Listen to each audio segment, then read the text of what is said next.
Ciao, oggi voglio raccontarvi una storia ed è una storia veloce che parla di cicogne bianche e si divide in due parti. La prima non è molto allegra e si svolge nel 2019. L'anno scorso in primavera aveva piovuto tanto e aveva fatto anche freddo e questo rispetto alle nostre cicogne si era tradotto nel fatto che non erano nati cicognini nei nidi liberi all'interno del parco.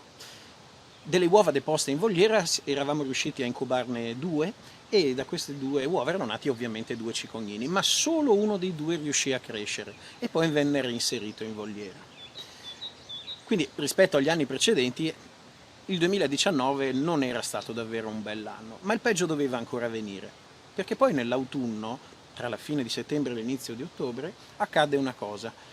Nell'arco di 4 settimane un predatore riuscì a entrare periodicamente all'interno della voliera e a predare 4 nostre giovani cicogne, praticamente azzerando 2 anni di lavoro.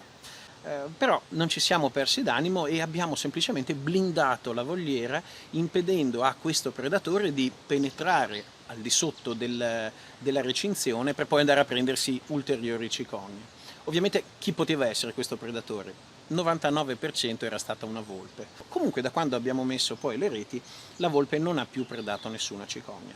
Insomma il 2019 si era concluso abbastanza male. Ma adesso veniamo alla parte bella. La parte bella inizia quest'anno. Nonostante la pandemia, nonostante la quarantena, sono accadute delle cose.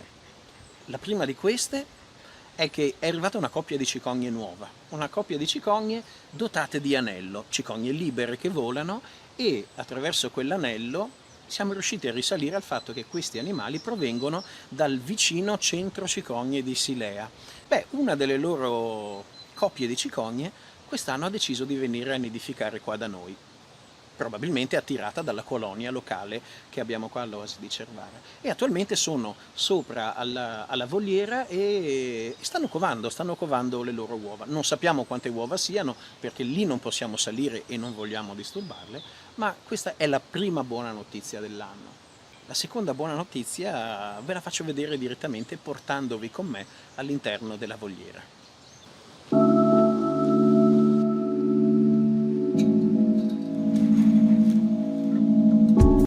Adesso saliamo insieme a vedere cosa c'è dentro al nido. Come vedete i genitori adesso sono scesi temporaneamente dal nido e ci lasciano scoprire 5 uova. Dai, non sta andando proprio male. Comunque adesso scendiamo, non disturbiamo troppo. Li lasciamo tornare sul nido, cosa dite?